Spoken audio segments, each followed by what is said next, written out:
అందరికి రామ్ రామ్ అన్న. మార్నింగ్ లేచి బయటకు పోగానే బర్డ్స్ నాకే హాయ్ చెప్పుకుంటూ పోతున్నట్టున్నాయి. ఇక బయట అవన్నీ చూసుకుంటూ కూర్చొని నడవదని చెప్పి ఇంట్లోకి వచ్చేసి స్నానం చేసేసుకొని అభిషేకం చేసుకున్నా.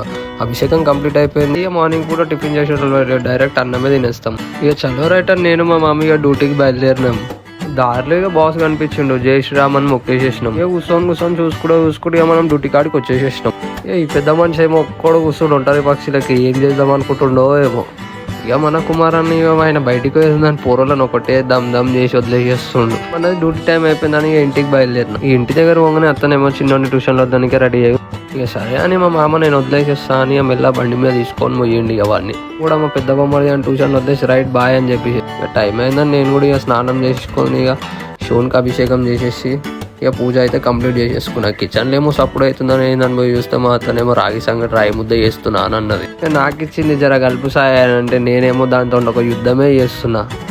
కలిపింది సాల్తి దాన్ని కలిపి మొత్తం ఏదో చేసేటట్టు జరుగుతాయి అని మా అత్త ముద్దలు కట్టేసేసింది. ముద్దలు కట్టడమే ఆలస్యం. మనం వేసేసుకొని వంకాయ కూర వేసుకొని ధమాకా సినిమా పెట్టుకున్నా చూసుకుంటే ఇక మెల్లగా తింటున్నా. చలో మరి రేపు మళ్ళా కలుద్దాం.